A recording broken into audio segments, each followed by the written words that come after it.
기도드렸습니다. 아멘.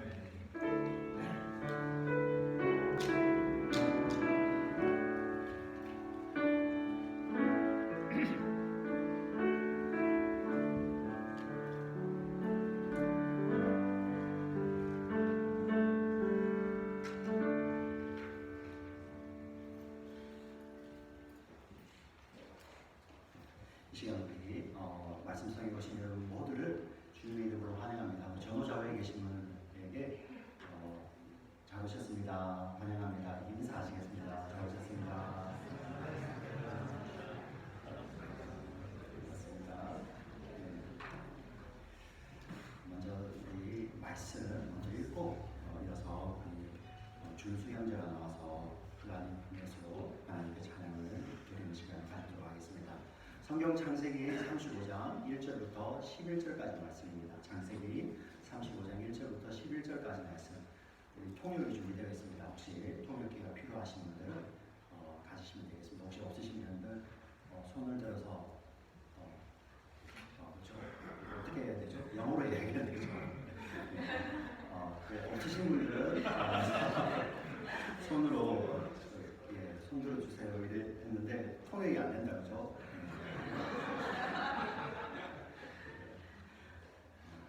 아무튼 될 겁니다. 네. 창세기 35장 1절부터 11절까지 말씀 저와 여러분이 한 절씩 교도하시고 마지막 11절은 합독하도록 하겠습니다. 제가 먼저 1절 읽겠습니다.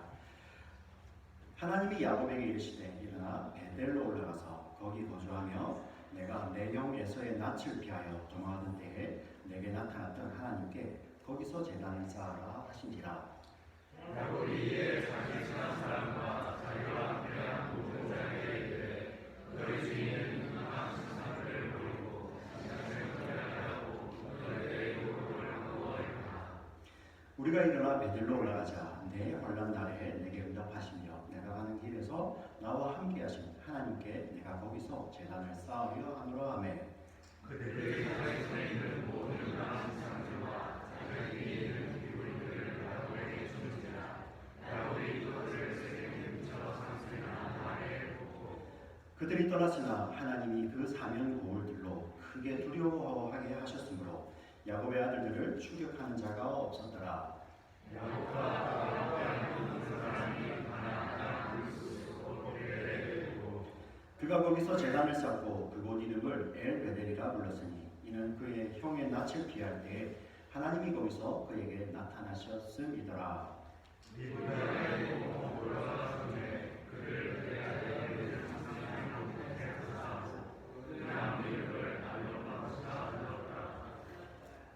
야곱이 바단 아람에서 돌아오매 하나님이 다시 야곱에게 나타나사 그에게 복을 주시고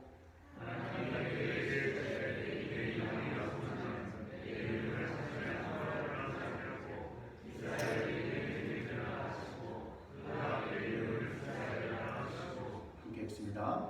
하나님이 그에게 이르시되 나는 전능한 하나님이라 생육하며 번성하라. 한 백성과 백성들의 총회가 내게서 나오고 왕들이 내 허리에서 나오리라. 아멘. 이 시간에 김준수 형제가 나와서 그날에 서로 하나님께 찬양을 올려드리겠습니다.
이제 우리를 사랑하시기 때문에 십자가를 택하신 주님을 찬양합니다.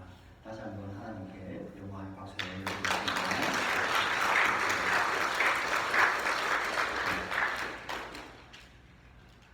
이 시간에 우리 오늘 말씀을 전해주시는 이 강사 목사님 소개해드리도록 하겠습니다.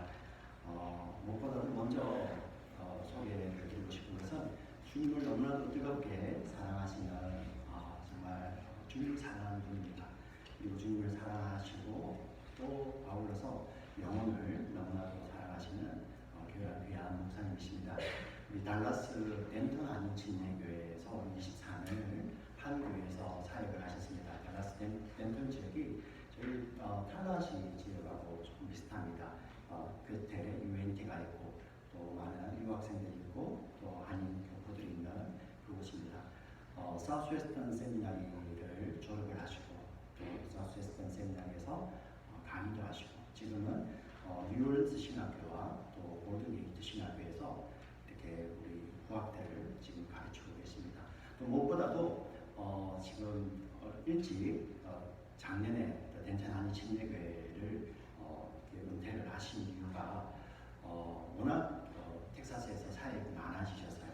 특별히 난민들, 수많은 아시아인들이 텍사스 지역으로 몰려오는데 그분들을 잘 섬기는 분이 꼭 필요한데 우리 텍사스 컨벤션에서 우리 아시안 코디네이터, 퍼실리테이터로 지금 수고하시면서 수많은 소수민족들 그들에게 교회를 지원하고 또 그들에게 가서 복음을 전하는 사역을 귀하게 하고 계십니다. 여러 가지 또 소개드릴 말씀이 있지만 제가 좀 아껴두기로 하고요.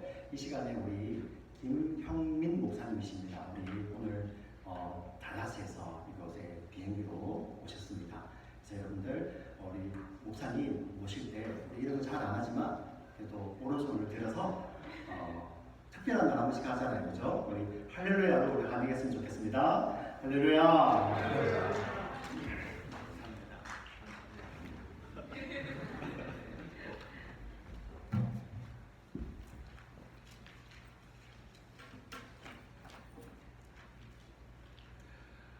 하나님을 경외하고 또 주님을 사랑하시는 이태경 목사님께서 목회하시는 탈라시 한인침례교회에서 회복과 성숙을 위한 말씀 소개를 인도할 수 있도록 허락하신 하나님과 이태경 목사님, 우리 재직 또 교우 여러분들에게 진심으로 감사의 말씀을 드립니다. 이태경 목사님께서 3년 전에 이곳에 오셔서 목회를 하시는데 우리 탈라시 한인침례교회 교우들이 참 너무 좋으시다는 것입니다. 너무 행복한 목회를 하고 계셔서 하나님께 영광 올려드리고 또 탈라시 한인침례교회는 참 아름다운 교회구나라는 그러한 생각이 들었습니다. 우리 이태경 목사님께서 말씀하신 대로 저도 1993년부터 덴턴 한인침례교회를 부사학자로 섬기다가 96년부터 약 21년간 담임 목사로 사역하고 작년에 조기 은퇴를 했습니다.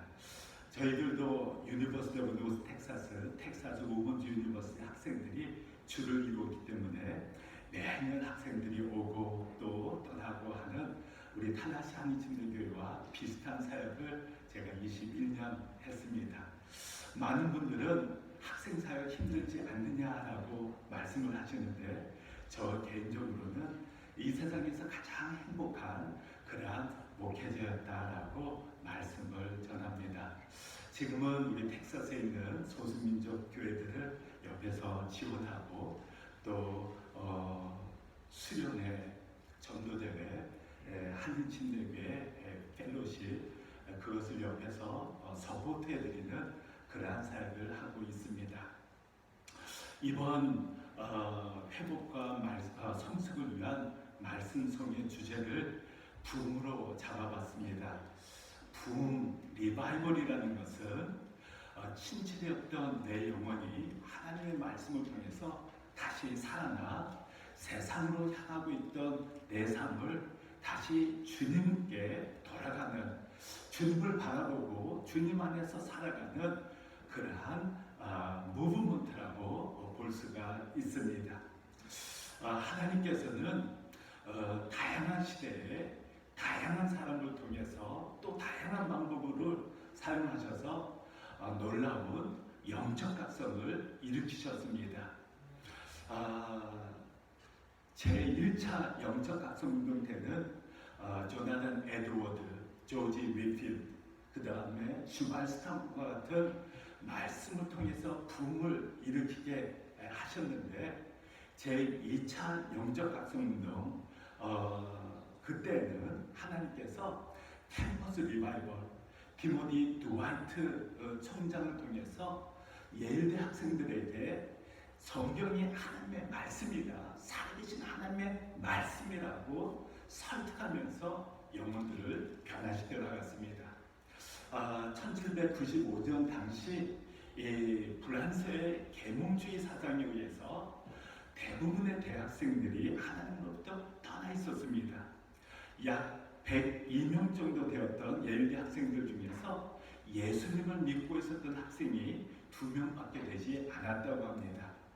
그 학생들에게 살아계신 하나님의 말씀을 전해 결국 학생들이 변화되어 제2차 영적 각성을 일으키는 주도적인 역할을 하게 되었습니다.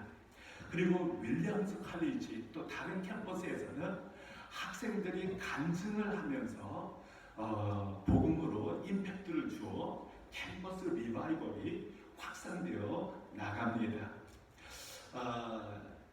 영국으로부터 미국이 독립을 하게 되는데 1783년도 파리조약을 통해 13개 주 2배 정도 되는 영토를 확장시켜 나갑니다. 그리고 1803년도에는 나폴레옹으로부터 루이지아나 테리토리를 1,500만 불로 매입을 합니다.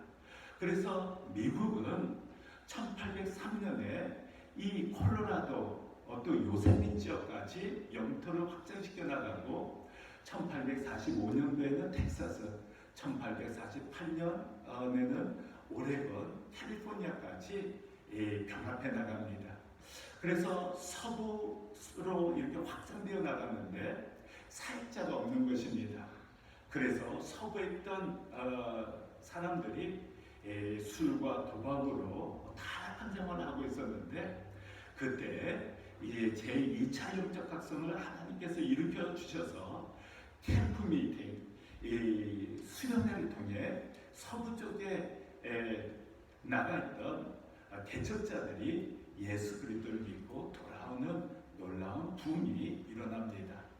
그리고 제2차 영적 각성도 3기라고 볼 수가 있는데 1830년, 40년대는 찰스 피니어 같은 부흥사들이 붕해를 통해 동부 도시들의 말씀을 선포하고 수많은 사람들이 또 회개하고 하나님을 만나게 됩니다. 1857년 제레미야 람피아라는 평신도 사역자가 뉴욕 한복판에서 정오 기도를 시작하는데, 한 사람의 기도를 통해 놀라운 부흥의 역사가 일어나서 뉴욕시뿐만 아니라 미주 전 지역에 하나님의 기도 운동이 확산되어 나가고 하나님의 교회가 살아나게 되는 것을 볼 수가 있습니다. 그때 은혜 받은 드와이트 무디가 1873년부터 영국에서 부흥회를 인도하고 또 미주에 돌아와서 미주 곳곳에 하나님의 불길을 확산시켜 나갑니다. 무디의 영향을 받은 젊은 대학생들이 20세기 초 스튜던트 볼런티어 무브먼트라 해서 약 2만 명의 대학생들이 세계 곳곳에 나가 복음을 전하는 선교 사역을 감당하게 됩니다. 다수의 젊은이들이 우리 조선 땅에 와서 복음을 전해 오늘날 여러분과 제가 이렇게 하나님 앞에 나와 예배를 드릴 수 있게 되었습니다. 하나님께서는 다양한 시대, 다양한 사람을 통해서 다양한 방법으로 부흥을 일으켜 주셨습니다. 그러나 공통된 점은 예외 없이 기도하는 사람이 있었고 또 말씀을 통해 하나님 앞에 회개하여 세상으로 나갔던 그의 삶을 다시 돌이켜 하나님을 향하게 주님께 돌아오고 또 그를 통해서 한 사람 한 사람 그 뜨거운 하나님을 사랑하는 마음이 전달되어 구원의 역사가 일어나게 되었습니다. 하나님의 말씀, 기도, 회개를 통해 하나님께서는 놀라운 부흥의 역사 또 부흥의 결실을 맺도록 하셨다는 것입니다. 그런데 이 존 웨슬리, 조지 위필드, 윌리엄 캐리에게 영향을 미쳤던 교회사에 있어서 획을 그었던 그러한 교회가 있었습니다. 그것이 니콜라우스 진센도르프가 이끌었던 모라비안 교회입니다. 모라비안 형제들을 통해서 존 웨슬리가 거듭나게 되고 찰스 웨슬리가 영향을 받고 조지 위필드가 하나님 앞에 헌신하게 되고 그리고 또 윌리엄 캐리가 영향을 받아 19세기 모든 미셔너리 무브먼트 근대 선교 운동을 일으키는데 결정적인 영향을 미치게 됩니다. 이 진센도르프는 1722년 색소니 왕의 보좌관으로 있었습니다. 그런데 로마 카톨릭의 탄압을 받은 보헤미아 형제들이 체코슬로바키아에서 이 독일 색소니주로 이주해 온 겁니다. 진센도르프가 그들을 품고 공동체를 형성하게 되는데 그 공동체 이름이 헬훗이었습니다. 이 다양한 신앙인들이 이 헬훗에 모여들기 시작합니다. 그런데 이 사람들이 이 불편한 마음을 갖게 되었습니다. 진센도르프에 대해서도 비판의 목소리를 내고 서로 간에 알력이 있고 갈등을 하기 시작합니다. 서로 상처를 주고 아픔이 있었습니다. 그래서 진센도르프가 하나님 앞에 통곡하며 기도하기 시작합니다. 우리 모라비안 공동체를 하나님께서 긍휼히 여겨 주십시오. 하나님께서 은혜를 베풀어 주십시오. 우리가 다 같이 한 마음으로 주님께 나가 주님의 사명을 감당할 수 있도록 주님 도와주십시오라고 찬양 기도를 하고 금식 기도를 하고 하나님 앞에 부르짖기 시작합니다. 그리고 1727년 7월 16일에 하나님의 놀라운 은혜가 이 모라비안 형제들에게 임함으로 그들이 하나님의 말씀을 듣고 회개하기 시작합니다. 하나님 앞에 죄인임을 자백하고 하나님 앞에 굴복하고 주님의 은혜에 감동을 받기 시작합니다. 한 사람 한 사람 하나님의 말씀과 성령의 기름 부으심을 통해 변화받기 시작하고 그들이 이 8월 13일부터 이제 24명이 1시간씩 돌아가면서 릴레이 기도를 시작하는데 이것을 24시간 릴레이 기도라고 부릅니다. 이 2명씩 짝을 지어 1시간씩 24시간 릴레이 기도를 하는데 이것이 100년간 지속됩니다. 그리고 1732년 모라비안 교회는 첫 선교사를 그린랜드, 웨스트인디에 파송했습니다. 그 후 38년 동안 1760년 진센도르프가 인생을 마감하는 그때까지 약 226명의 모라비안 형제들이 선교사들이 이 그린랜드부터 시작해서 북미, 중미, 남미, 아프리카, 남아공, 인도, 페르시아, 중국 등 세계 곳곳에 나가 복음을 전하고 그곳에서 대부분의 선교사들이 그곳에서 묻히는 그곳에서 인생을 마감하는 그러한 귀한 사역을 감당하였습니다. 윌리엄 캐리가 1793년 처음으로 영국에서 파송받은 선교사로 인도에서 사역하다가 40년 후에 그곳에서 묻히게 됐는데 반세기 전에 이미 모라비안 형제들이 복음을 들고 세계 곳곳에 곳곳에다가 이 영혼들을 구원하고 교회를 개척해 나갔다는 것입니다. 1736년 존 웨슬리 찰스 웨슬리가 조지아 사바나에 가서 복음을 전하는 선교 사명을 감당합니다. 그런데 항해를 하는데 폭풍이 몰아쳐서 대부분의 사람들은 이제 죽게 되었구나, 파손되는구나 해서 다 두려워 떨고 있는데, 이 모라비아 형제들 한 20몇 명이 되는 그 모라비아 형제들이 아이들로부터 어른에 이르기까지 다 찬송하고 예배를 드리고 또 다른 사람을 섬기고 있는 것입니다. 존 웨슬리가 묻습니다. 당신들은 죽음이 두렵지 않습니까?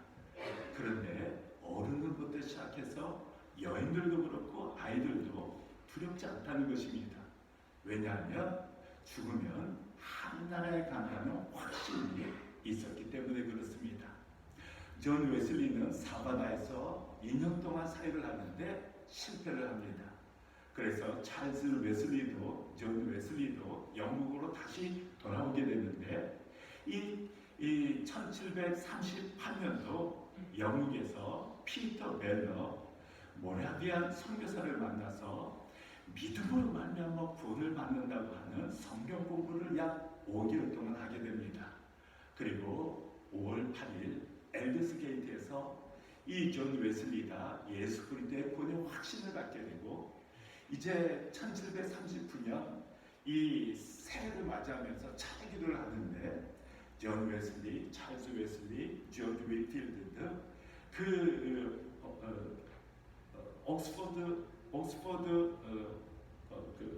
홀리클럽 회원들이 모래와인 형제들하고 함께 차례 기도를 하는데, 새벽 3시에 다시 한번 하나님의 강한 임재함을 경험해서 그 젊은이들이 하나님께 헌신하게 되고, 그때부터 영국의 부흥운동이, 미주의 부흥운동이 확산되어 나갑니다. 조지 휘필드는 이 뉴잉글랜드 지역부터 사바나 조지아에 이르기까지 놀라운 부흥을 확산시켜 나가는 데 기여했고, 존 웨슬리의 메소디스트 선교사들은 미주에서 계속 순회하면서 복음을 전합니다. 이 모라비아 형제들 통해서 윌리엄 캐리가 영향을 받게 되는데, 그들로 인해서 이 침례교 목사님들이 바티스트 미셔너리 소사이어티를 1792년 세우고, 그때부터 영국에서 이 선교사들이 파송되기 시작합니다.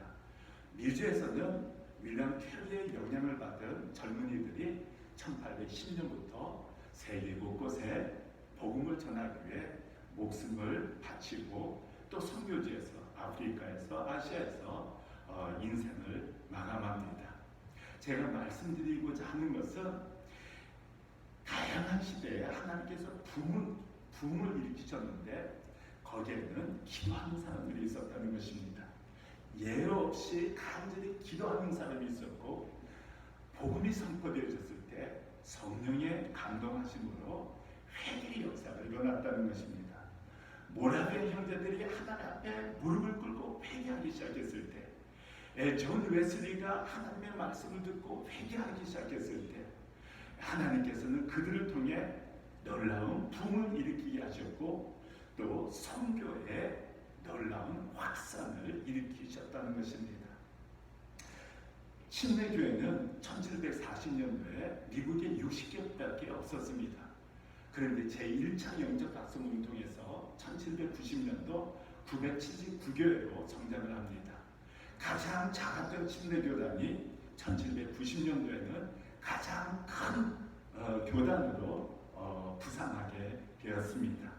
그 정도로 영적각성 운동은 우리 서던 바티스트 컨벤션을 형성하는 데 영향을 미쳤고, 오늘날에도 그 임팩트가 이어져 내려오고 있습니다.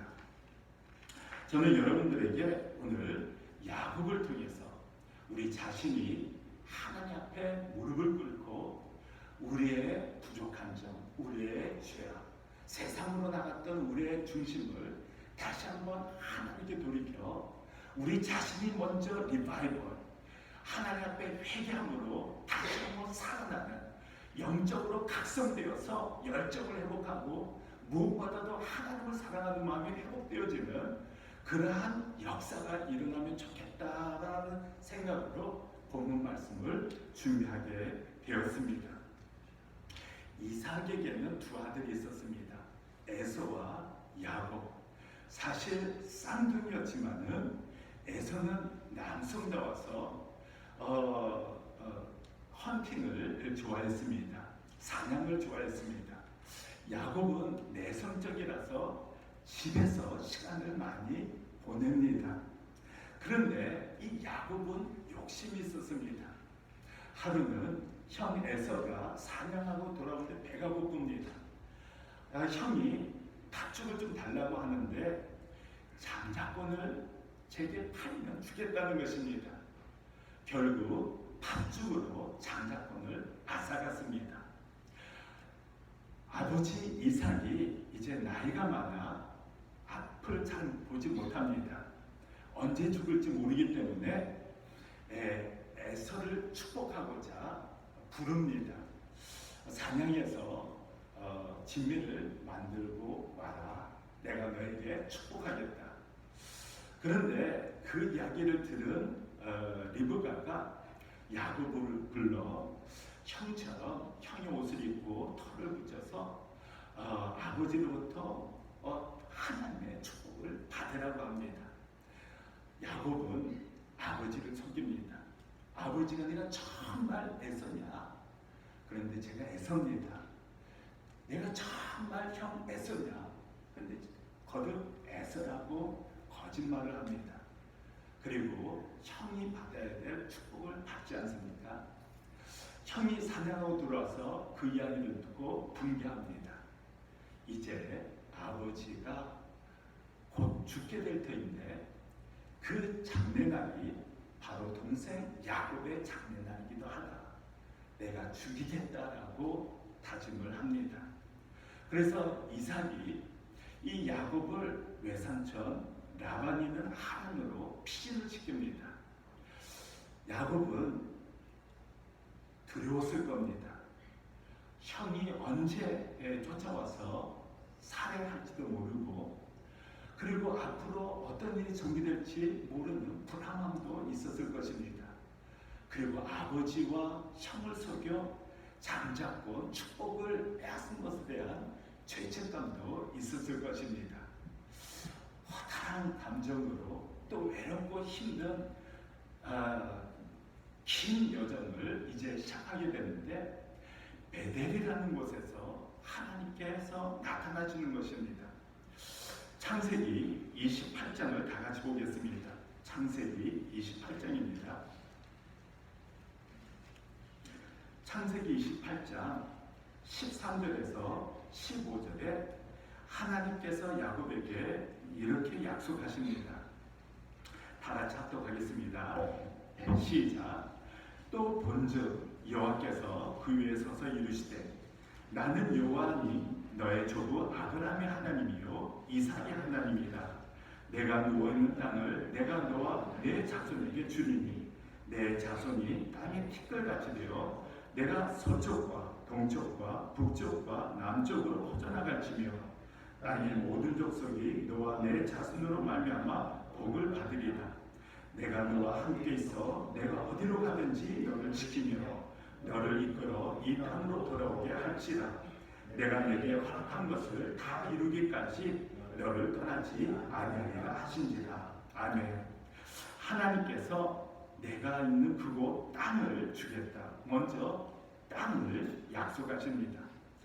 두 번째는 14절에 내 자손이 땅의 티끌같이 되어 수많은 후손들을 주시겠다고 약속을 하십니다. 세 번째는 모든 족속이 너와 내 자손으로 말미암아 복을 받으리라. 모든 족속 열방이 너와 내 자손으로 말미암아 복을 받도록 하겠다는 것입니다. 이 세 번째 약속은 아브라함에게 창세기 12장 1절에서 4절에 보면 아브라함에게 약속한 말씀입니다. 너를 번성케 하겠고 너를 축복하겠고 너로 말미암아 내 후손으로 말미암아 열방의 모든 민족이 복을 받도록 하겠다라고 약속하지 않습니까? 그리고 창세기 26장 4절에 보면 하나님께서 이삭에게도 동일한 약속을 하십니다. 내 자손을 하늘의 별과 같이 번성하게 하며 이 모든 땅을 내 자손에게 주리니 내 자손으로 말미암아 천하 만민이 복을 받으리라. 이삭에게도 내가 너를 축복하겠고 땅을 주실 것이고 수많은 후손들을 번창케 할 것이고 그리고 모든 민족이 열방이 너의 후손으로 말미암아 복을 받게 될 것이라고 약속합니다.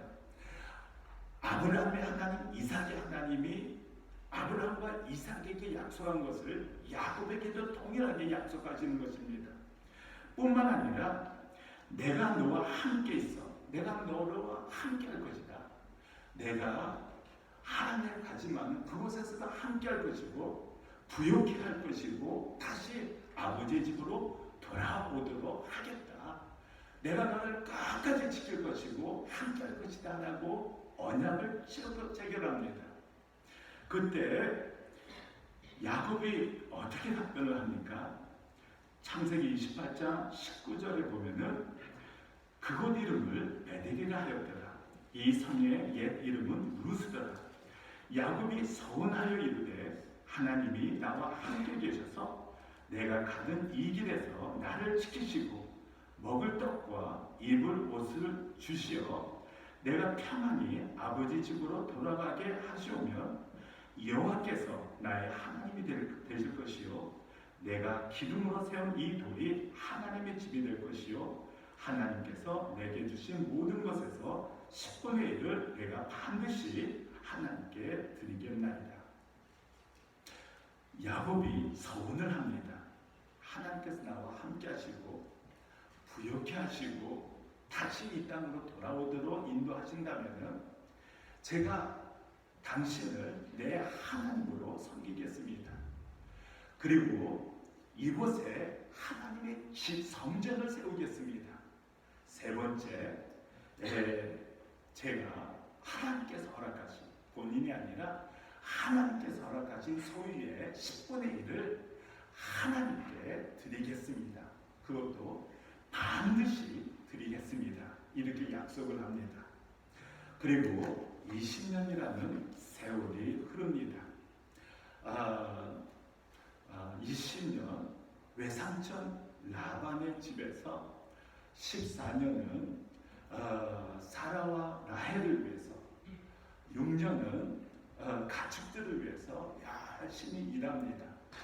외삼촌 라반이 10번이나 삭슬 속였는데도 불구하고 하나님께서 도와주시고 함께 하셔서 부를 축적하게 되었다라고 성경은 밝히고 있습니다.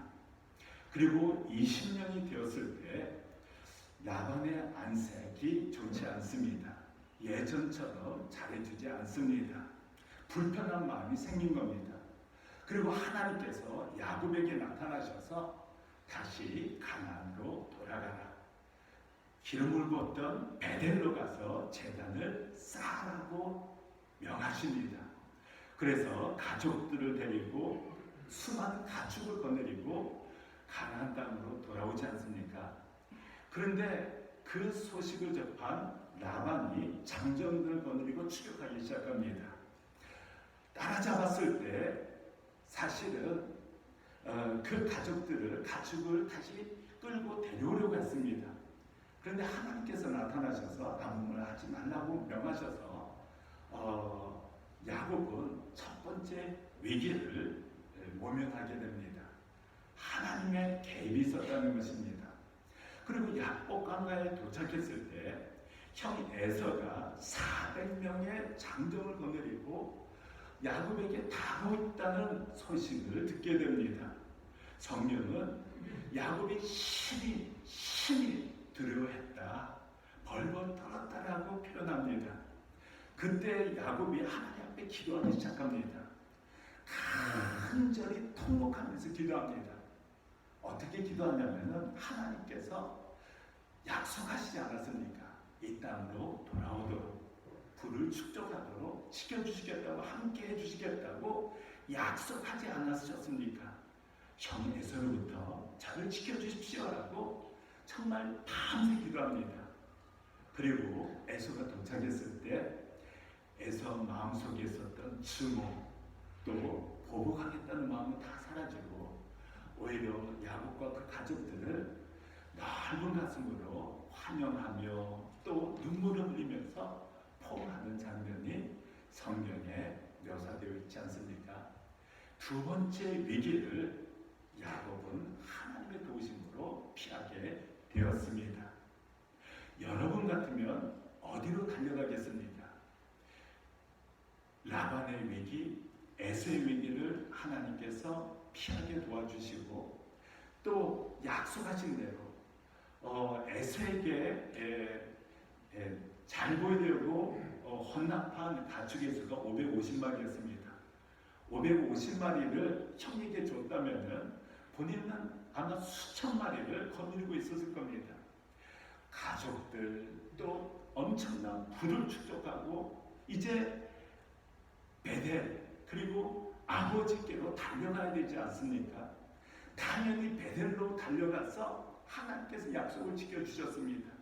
모든 위기를 극복하고 이렇게 돌아올 수 있도록 은혜 베풀어 주신 함께 하신 하나님 앞에 영광 올려드리고 일평생 당신만을 나의 하나님으로서 믿겠습니다. 그리고 주님께서 허락하신 그 불을 가지고 하나님의 집을 짓겠습니다. 제게 주신 가축의 10분의 11조를 하나님께 드리겠습니다. 이렇게 나와야 되지 않습니까? 그리고 아버지 이삭과 리브가는 20년 동안 야곱이 돌아오는 그날만 학습을 했을 겁니다. 혹시 오늘 돌아오나? 혹시 오늘 돌아오나? 1년, 2년, 5년, 10년, 20년이 되기까지 얼마나 기다렸겠습니까? 그런데 놀라운 것은 이 에서가 야곱에게 우리 같이 돌아가자. 이제 같이 가자 하는데 야곱은 핑계를 댑니다. 가축이 그렇게 되면 죽습니다. 우리 가족들이 다 지쳐 있습니다. 형 먼저 가십시오. 따라가겠습니다. 그런데 33장 창세기 33장 17절에서 19절 말씀을 한번 보겠습니다. 창세기 33장 17절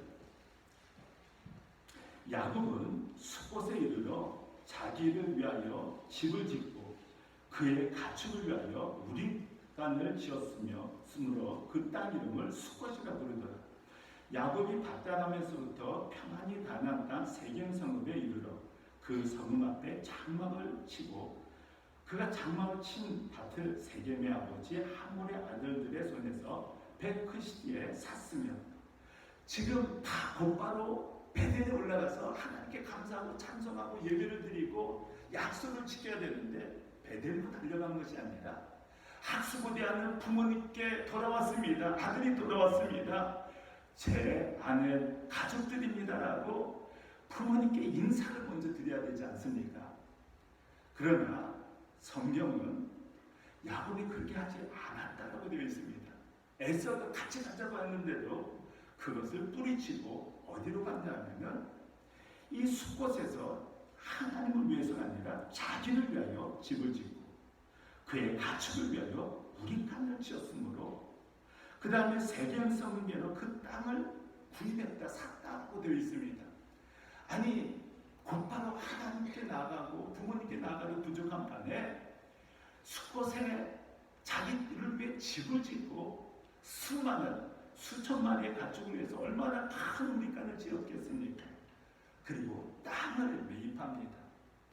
하나님을 향한 마음이 아니라 자기를 위해서 이제 부자가 되었기 때문에 땅도 사고 집도 짓고 우리간을 세워서 어떻게 하면 이 부를 유지할 수 있나에 관심을 갖고 있었던 것 같습니다.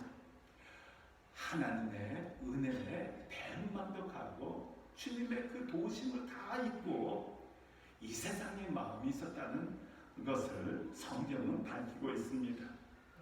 이렇게 지체했기 때문에 이제 후에 베들레헴에서 이 라헬이 베냐민을 낳다가 난산을 하고 죽게 됩니다. 베들레헴에서 헤브론은 그렇게 먼 거리가 아닙니다. 그러나 부모님께 인사하기 전에 그곳에서 지쳤기 때문에 라헬을 소개하지 못하고 베들레헴에 묵게 됐다는 것입니다.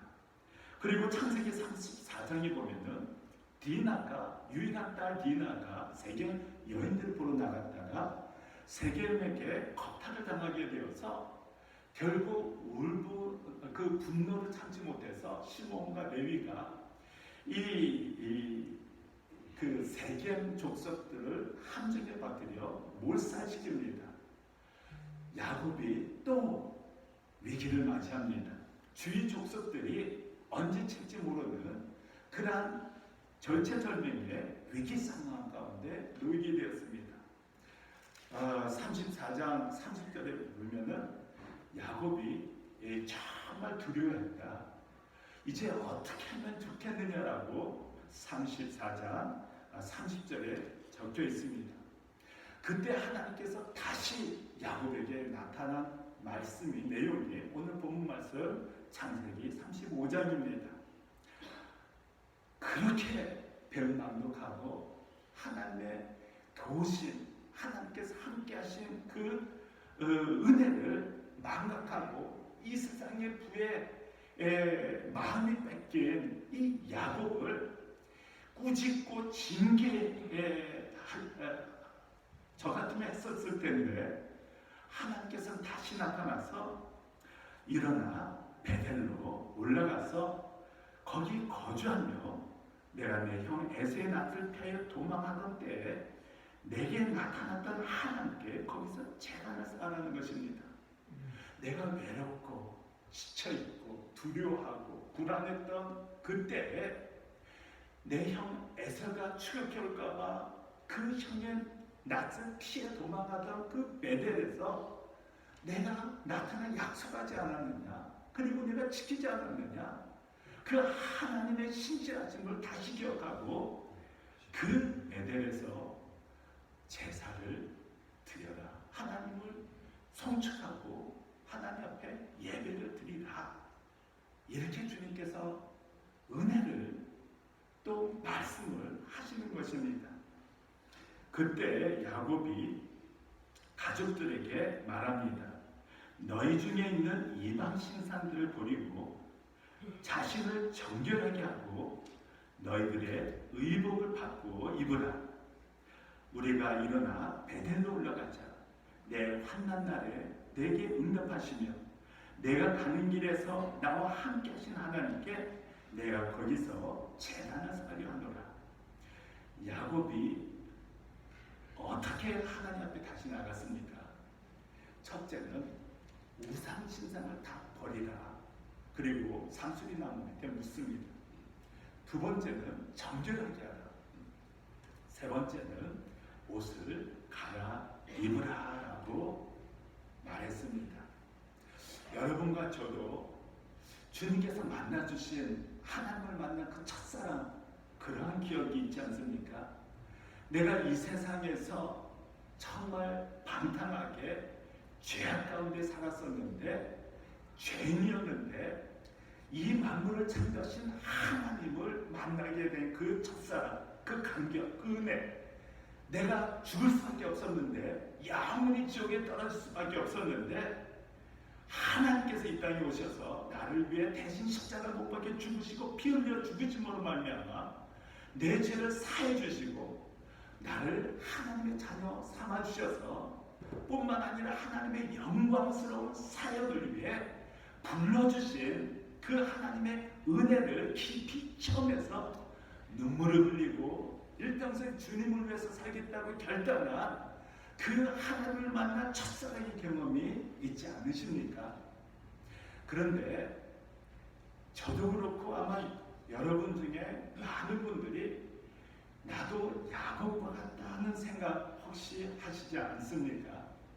하나님께서는 변함없이 은혜를 베풀어 주시는데도 불구하고 내가 야곱처럼 하나님께서는 함께 하시고 같이 하시고 도와주시고 은혜를 베풀어 주시고 내가 부족할 때마다 하나님 앞에 부끄러운 죄를 범할 때마다 붙들어 주시고 다시 회복시켜 주시고 다시 은혜를 베풀어 주셔서 끝까지 같이 해주시는데 내가 이렇게 살아서야 되겠느냐 하지만은 하나님께서는 야곱에게 나타나셨던 것처럼 또 나타나셔서 끝까지 붙들어 주시고 은혜를 베풀어 주셔서 회복시켜 주시고 다시 말씀 가운데 성숙하도록 도와주시고 인도하시는 주님의 선하신 손길을 경험하지 않습니까?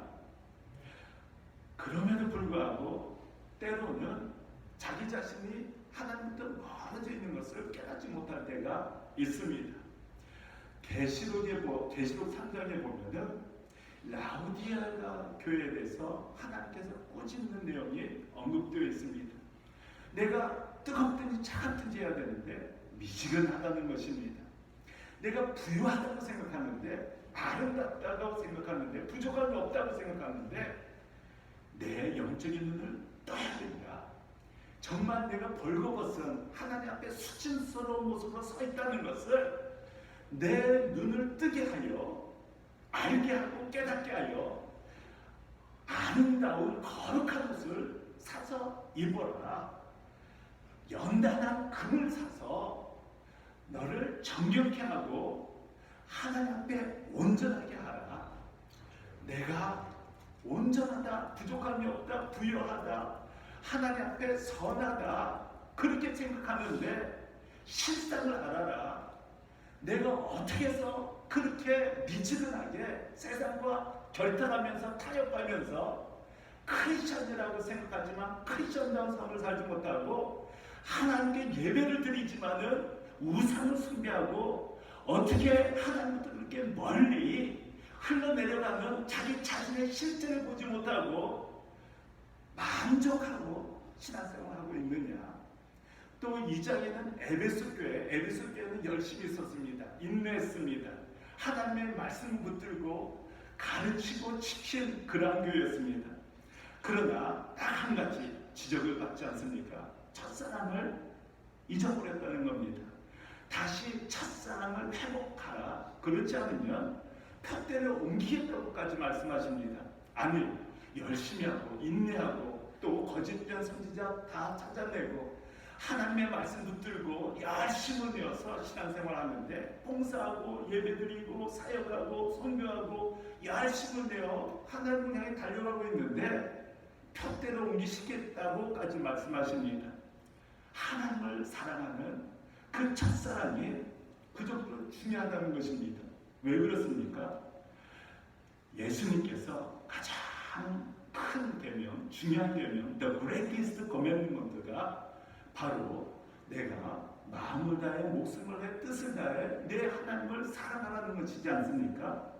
율법자가 가장 큰, 가장 중요한 계명이 무엇입니까? 라고 물었을 때 하나님을 사랑하는 것이 가장 큰 계명이고 중요한 계명이라는 것입니다. The greatest commandment, 가장 중요한 계명을 지키지 않고 다른 거 열심히 해봤자 소용이 없다는 것입니다. 또 가장 중요한 계명이 무엇입니까? 내 이웃을 내 몸처럼 사랑하는 것이었습니다. 우리가 열심을 내고 인내하고 또 다양한 사역을 할 수 있지만은 하나님의 사랑이 없고 이웃을 사랑하는 형제 자매를 사랑하지 못하는 그러한 상태에서 열심을 내는 것, 또 인내하는 것, 뭔가 하나님을 위해서 화려하게 사역하는 것, 그 모든 것이 하나님 앞에서 의미가 없을 수 있다는 것을 말씀하고 있는 것입니다. 그 정도로 하나님을 사랑하고 형제 자매를 이웃을 사랑하는 것이 우리가 신앙생활 때 그토록 중요한 건데 에베소 교회는 바로 가장 중요한 것을 상실한 상태에서 열심을 내고 인내하고 살겠다는 것입니다. 오늘 본문 말씀에 야곱은 가족들에게 너희들이 지니고 있는 우상 신상을 다 내놓고 그것을 묻습니다. 20년 동안 하나님께서 어떻게 함께 하셨는지 여러분들은 잘 아실 겁니다. 그럼에도 불구하고 우상 신상을 다 지니고 있었다는 것입니다. 이해가 가십니까? 아니, 하나님께서 살아계시다는 것을 확실하게 보여주시고 함께 하시고 복의 복을 내려주셨는데, 아니 어떻게 하나님 위에 다른 신상을 지니면서, 그것도 한두 사람이 아니라 온 가족들이 우상을 숭배하면서 살아가느냐 하는 것입니다. 그런데 자칫 잘못하면 여러분과 제가 야곱처럼 신앙생활을 할 수가 있습니다. 탐심이 우상인데 하나님보다 더 소중히 여기고 하나님보다 더 의지하는 어떤 대상이 있다면 그것이 우상이라고 성경은 바뀌고 있지 않습니까? 교회에서 이스라엘 백성들이 제사를 드렸습니다. 절기를 지키지 않았던 것이 아닙니다. 그럼에도 불구하고 예루살렘 성전에는 온갖 우상들, 바알 신상, 아세라 신상, 하여튼 수많은 다양한 우상 신상을 예루살렘 성전 안에서 숭배했다라고 성경은 말하고 있지 않습니까? 우리가 살아계신 하나님을 예배를 드립니다. 섬깁니다. 그럼에도 불구하고 동시에 이 세상의 것을 야곱처럼 하나님께 나가야 되는데 자기를 위해서 집을 사고 가축을 위해서 우리간을 짓고 땅을 사. 사실 집을 사는 거, 땅을 사는 거 나쁘다고 말씀드리고 있는 것이 아닙니다. 우선순위가 바뀌었다는 겁니다. 하나님을 먼저 찾고 구하고 주님의 뜻을 먼저 생각해야 되는데 마땅히 내 대로 달려가야 될 야곱이 자기를 위해서 집을 짓고 있었다는 것입니다. 여러분들은 어떠십니까? 하나님을 사모하고 주님을 가장 삶의 우선순위에 둬야 되는데 하나님보다 더 소중히 여기는 것 혹시 있으십니까? 하나님을 보다 더 의지하는 것, 이 세상의 권세라든가 사람의 눈치를 보며 살아간다거나 아니면 이 세상의 돈을 더 사랑한다거나 의지한다거나, 사실 언제 할 수 있냐면은 어떤 중요한 것을 결정하고 선택하게 될 때 그 사람이 하나님을 더 소중히 여기고 하나님을 더 의지하고 있는지 아닌지를 우리는 알 수가 있습니다. 야곱도 그런 선택을 하지 않습니까? 그의 마음에 무엇이 가장 우선순위로 자리 잡혀 있는지 사실은 그의 의사 결정에 의해서 우리는 깨달을 수 있지 않습니까? 주님께서는 우상, 우리가 지니고 있는 그 우상, 그것이 무엇이든 십자가 앞에 묻으라고 말씀하시고 계시는 겁니다. 십자가에 못 박혀야 된다고 말씀하고 있는 것입니다.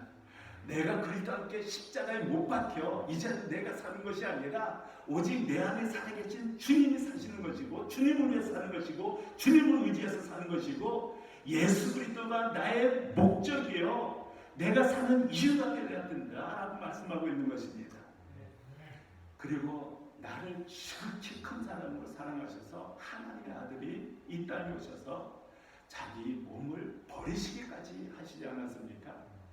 여러분과 제가 뭔데 이 만물을 창조하신 창조자 하나님께서 이 땅에 육신으로 오셔서 피를 토하시며 흘리시며 채찍이 맞으시며 멸시를 당하시며 뺨까지 얻어맞으시고 몽둥이로 얻어맞으시고 피를 흘리신 채 부끄러운 모습으로 십자가에 못 박혀 고난까지 받으십니까? 아니 어느 종교의 창조주가 피조물에 의해서 수치를 당하고 얻어맞고 고난까지 당하는 그런 종교가 어디 있습니까? 기독교는 종교가 아니라 사람이 만드는 종교가 아니라 우리 이성을 뛰어넘는 이 만물을 창조하신 창조주께서 우리를 살리시기 위해 영원한 저주에서 하나님의 나라로 사망에서 생명으로 마귀의 속한 자를 하나님의 자녀로 삼기 위해서 피를 흘리시고 죽으시고 부활하셨다는 사실입니다. 그 은혜, 그 복음으로 우리 자신이 돌아가야 되고 그 믿음을 지키는 것이 우리가 이 땅에서 승리하는 그러한 신앙이다라는 것을 여러분들에게 말씀드리고 싶습니다. 두 번째는 정결하게 하고라고 되어 있습니다. 정결해야 된다. 마가복음 7장 20절에 이렇게 기록합니다. 또 이르시되 사람에게서 나오는 그것이 사람을 더럽게 합니다.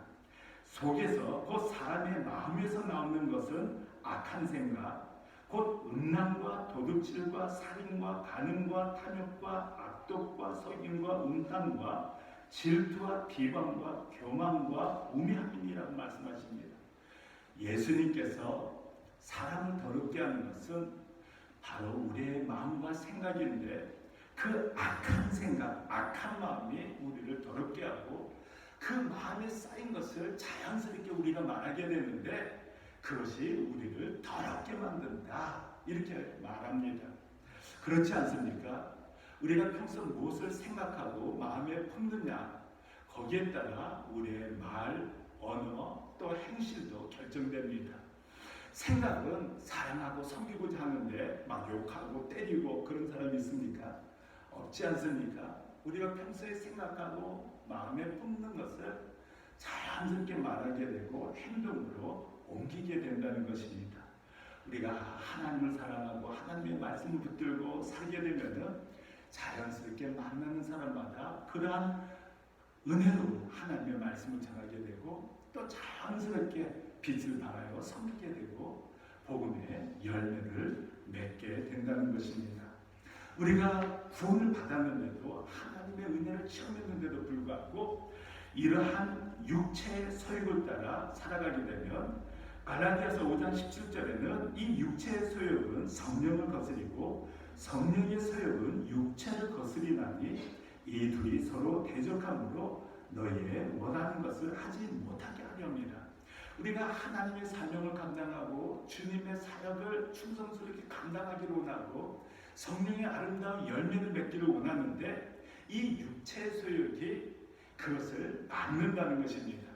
하나님께 더 다가가서 주님께 귀하게 쓰임받기를 원하는데 하나님의 임재하심을 경험하기를 원하는데 이 육체의 소욕, 죄악이 끌어내린다는 것입니다. 오늘날 여러분도 잘 아시다시피 우리가 깨어있지 못하면 방심하면 모르는 사이에 세상의 죄악이 우리의 삶을 치고 들어올 때가 많습니다. 스마트폰이나 인터넷을 통해서 오늘 주님께서 지적하신 그 죄악, 악한 마음들이 쉽게 우리를 치고 들어오고 우리의 생각과 마음을 사로잡을 때가 있다는 것입니다. 그렇게 되면 성령의 충만함을 상실하게 되고 주님과의 기도가 막히게 되고 성령의 인도함이 차단되고 열매를 맺지 못하게 된다는 것 우리는 잘 알고 있습니다. 어떻게든 우리의 베델로 돌아가야 되는데 철저히 십자가에 못 박고 그리스도의 피로 말미암아 죄사함을 받고 정결케 되고 하나님의 말씀으로 기도를 통해 성령의 기름 부심을 통해 이 죄의 세사를 이 부정적인 악한 습관들을 그리스도의 말씀으로 쳐내지 않으면은 모르는 사이에 라오디게아 교인처럼 미지근해지고 주님부터 모르는 사이에 멀어져 있는 자기 자신을 발견하게 될 것입니다. 그렇기 때문에 주님 성경은 우리가 너희들의 의복을 바꿔 입으라 이렇게 말씀을 하십니다. 바꿔 입으라. 로마서 13장 12절에는 밤이 깊고 낮이 가까웠으니 그러므로 우리가 어둠의 일을 벗고 빛의 갑옷을 입자. 14절에 오직 주 예수 그리스도로 옷 입고 정욕을 위하여 육신의 일을 도마지 말라고 말씀하십니다. 어둠의 일을 벗어던지고 새 옷, 그리스도의 옷, 빛의 갑옷을 입어 무장하라고 말씀합니다. 마귀가 우는 사자와 같이 삼킨 차를 삼킨다. 깨어 근신하고 깨어 있어라. 항상 기도와 말씀으로 깨어 있어야 된다. 그렇게 베드로는 도전하고 있지 않습니까? 사자의 특징은 무엇입니까? 여러 동물들을 쭉 보다가 두루 찾다가 딱 한 마리 이 먹잇감으로 결정하면 끝까지 쫓아갑니다. 끈질기게 쫓아갑니다. 여러 마리 있어도 그 한 마리 향해 끝까지 쫓아가서 추격해서 붙잡고 또 죽이고 자기의 먹이로 삼습니다. 놓치지 않는다는 것입니다. 마귀도 마찬가지입니다. 마귀는 여러분과 저를 어떻게든 쫓아와서 삼키려고 하고 또 끝까지 물고 늘어져서 죽이려고 합니다. 방법은 십자가의 복음, 예수 그리스도의 십자가의 사랑과 피 보혈을 붙들고 날마다 쇠사슬을 끊고 정결케 하는 것입니다. 마귀가 붙잡지 못하도록, 마귀는 죄를 붙드는데 죄를 붙잡지 못하도록 날마다 주님 앞에 자백해 나가고 회개하고 말씀 붙들고 기도하고 성령의 능력으로 주님께서 붙드시는 삶을 살게 되시면은 마귀의 쇠사슬에서 해방받고 주님께서 지키시고 함께 하시는 하나님께서 여러분들에게 정말 영광의 임재하심을 허락하심으로 승리하는 말씀 안에서 승리하는 여러분과 제가 될 수 있다는 것을 여러분들에게 말씀드리고 싶습니다.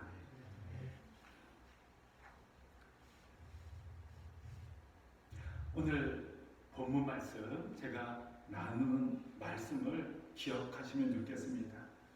주님께서 우리에게 부흥을 원하시는데 기도하는 사람을 통해 말씀을 통해 성령의 기름 부심으로 회개의 역사를 통해 내가 변화를 받고 다른 사람들이 복음으로 임팩트를 받는다. 그런데 오늘 야곱의 말씀을 야곱을 통해 깨닫게 되는 것은 하나님께서는 우리에게 그렇게 크신 은혜와 변함없는 신실하신 사랑을 베풀어 주시는데도 불구하고 우리는 하나님께서 은혜를 베풀어 주시면 할렐루야 하지만은 또 잠시 후면 주님으로부터 멀어지고 또 세상과 타협하면서 뭔가 이 세상의 것을 우상으로 붙들고 살아가고 있다.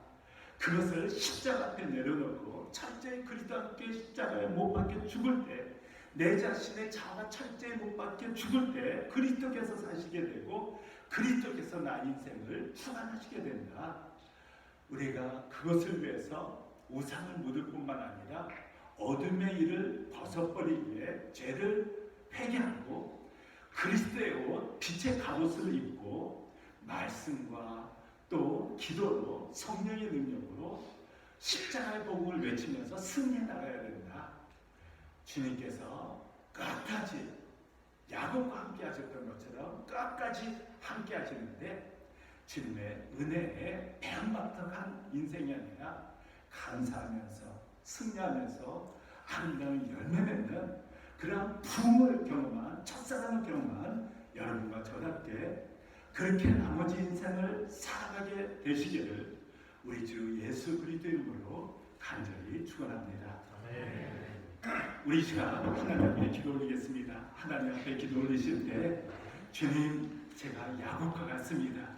그리스도의 십자가의 사랑 그 하나님의 놀라운 은혜를 살아계심을 체험했는데도 불구하고 주님을 위해서 살겠다고 결단하는데도 불구하고 모르는 사이에 우상을 탐심을 이 세상의 걸 붙들고 이 세상에 정말 육신의 정욕으로 인해서 무너지고 쓰러지고 또 하나님부터 멀리 떨어져 있는 그러한 라오디게아인처럼 살아가볼 때가 많습니다.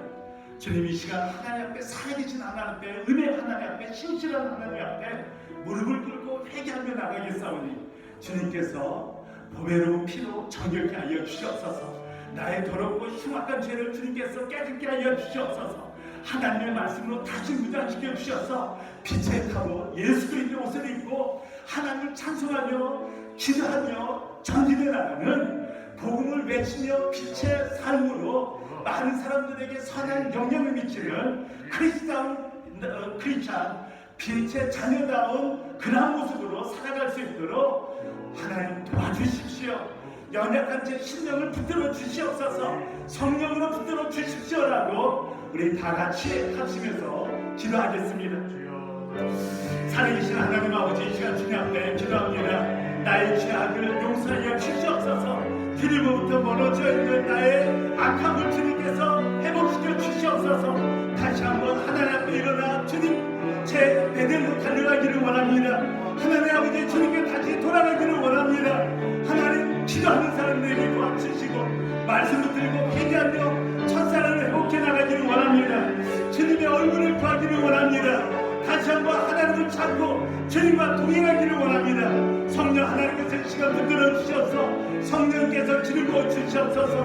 하나님께서 시간 예수 그리스도의 보배로운 피로 정결케 하여 주시옵소서. 깨끗게 하여 주시옵소서. 성령을 허락하여 주시옵소서. 하나님께서 터치하여 주시옵소서. 기도 제목에 응답되는 역사가 일어나게 도와주시옵소서. 마음의 소원이 이루어지게 도와주시옵소서. 하나님 아버지 정말 변화된 모습으로 새롭게 일어나 주님을 향해 달려가는 아버지 우리 온 교회들 될 수 있도록 도와주시옵소서. 하나님 아버지 주님께서 가르쳐 주시고 하나님께서 인도하여 주시기를 원합니다. 하나님 아버지 주님께서 가르쳐 주시고 하나님께서 도와주시옵소서. 하나님 아버지 하나님께서 가르쳐 주시옵소서. 주님께서 은혜를 베풀어 주시옵소서. 하나님께서 긍휼을 베풀어 주시옵소서. 또 이 시간 기도합시다. 야곱이 야만의 위기를 첫 번째 위기를 맞이했을 때 하나님께서 개입하셨습니다. 에서의 위기를 맞이했을 때 야곱은 간절히 통곡하며 기도했습니다. 그리고 하나님께서는 에서의 마음을 변화시켜 주셨습니다. 또 세 번째 세계 주의 족속들이 치고 들어올 수 있는 세 번째 위기 때도 하나님께서 그 주의 족속들에게 두려운 마음을 주셔서 추격하지 못하도록 주님께서 막으셨다고 성경은 밝히고 있습니다. 때로는 우리의 삶 가운데 위기를 우리가 맞이하고 닥칠 때가 있습니다. 여러분들의 위기는 무엇입니까? 고난은 무엇입니까? 어려움은 무엇입니까? 그것을 믿음으로 축복으로 바꿔나가야 됩니다. 위기를 맞이할 때, 고난 가운데 있을 때, 어려움이 있을 때 야곱처럼 기도하게 되지 않습니까? 하나님께 부르짖게 되지 않습니까? 하나님 도와달라고 살려달라고 기도하게 되지 않습니까? 한나는 아이가 없었습니다. 아이가 있었던 문인나는 계속 그에게 상처를 주고 또 마음을 격분시켰다고 성경은 말합니다. 그러나 문인나가 있었기 때문에 우리는 하나님 앞에 기도하게 됩니다. 우리에게 고통을 가는 그 사람이 있기 때문에 우리는 교만한 마음을 꺾고 겸손히 하나님의 도움을 청하게 됩니다. 경제적으로 어렵기 때문에, 사업이 어렵기 때문에, 공부했던 것이 제대로 이루어지지 않기 때문에 하나님의 얼굴을 구하고 주님의 도움을 손길을 위해 간구하기 시작합니다. 그때 그 고난이 축복이 되고 그 어려운 환경들이 나의 믿음을 연단시키고 정말 성숙하고 온전케 하는 그러한 통로가, 축복의 통로가 된다는 걸 아십니까? 이 시간 나에게 있는 그 아픔, 상처, 고통, 그것을 하나님께 내려놓고 주님 도와주십시오. 주님께서 살려주십시오. 그러한 마음으로, 간절한 마음으로 주여 세 번 간절히 부르짖은 후에 우리가 기도하겠습니다. 주여! 주여! 주여! 하나님 아버지, 우리 사랑하는 탈라시 하는 우리 온 교우들에게 어려움, 아픔, 상처가 있습니까? 좌절이 있습니까? 위기에 처해 있습니까? 주님께서 이 시간 찾아가 주셔서 주님께서 개입하여 주셔서 그 영적을 극복할 수 있도록 믿음을 주시고 하나님께서 함께하여 주셔서 환경을, 사람들을 변화시켜 주셨기를 원합니다. 우리의 능력으로는 어찌할 수 없는 그런 전체적인 위기 상황 가운데서도 하나님께서 함께하신다면 불가능한 일이 없습니다. 주님 도와주시옵소서. 하나님께서 함께하여 주시옵소서. 주님께서 도와주시옵소서. 한 사람 한 사람 주님께서 찾아가 주시고 야곱처럼 부어주셔서 그 인생 가운데 함께하시는 살아계신 하나님을 만날 수 있도록 주님 도와주시옵소서. 주여 주님께서 도와주시옵소서. 하나님께서 같이하여 주시옵소서. 하나님 도와주시옵소서. 하나님 주님께서 함께하여 주시옵소서. 주님께서 도와주시옵소서. 하나님 주님 사랑하는 경배합니다.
살아계신 하나님 아버지, 주님이 우리를 불러주시고 주님이 우리를 안당하시고 주님께서 우리 마음에 생명을 넣어주시고 사랑을 넣어주신 그 하나님을 우리가 간절히 찾기를 사모합니다. 소망합니다. 하나님 우리 인생을 부르신 그 자리로, 주님이 계신 그 자리로 하나님 우리가 세상을 향해 있는 우리의 방향이 바뀌어서 하나님께로 돌이키는 저희 모두들이 될 수 있도록 주의 은혜를 다하여 주시옵소서. 세상의 여러 것들이 분주함이, 세상의 여러 가지 일들이 우리가 하나님 앞에 나아가는 것을 너무나도 방해합니다.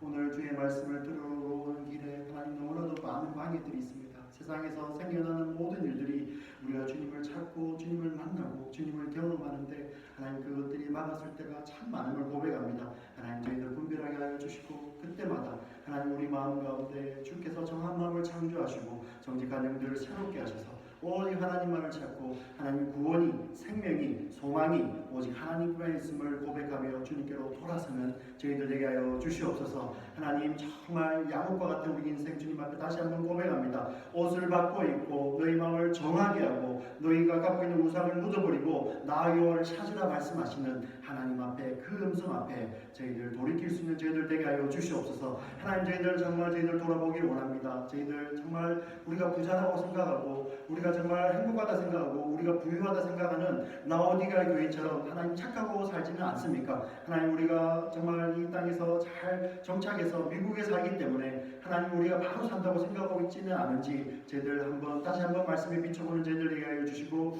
이 성령 기간 동안에 하나님께서 주의 말씀을 통하여서 우리에게 말씀하실 때 성령 하나님 그 말씀을 통하여 우리 마음을 조명하여 주시고 하나님 정말 정확하게 우리 가운데 말씀해 주셔서 내가 지금 어디에 있는지 정말 주님께서 나를 보실 때 너가 차지도 않고 도없지도 않는지 하나님 그것을 비춰볼 수 있는 귀한 성회의 시간 될 수 있도록 주의 역사해 주시고 주의 생명의 말씀으로 우리의 마음 가운데 영혼 가운데 하나님 깊이 말씀하여 주시옵소서. 하나님 감사합니다.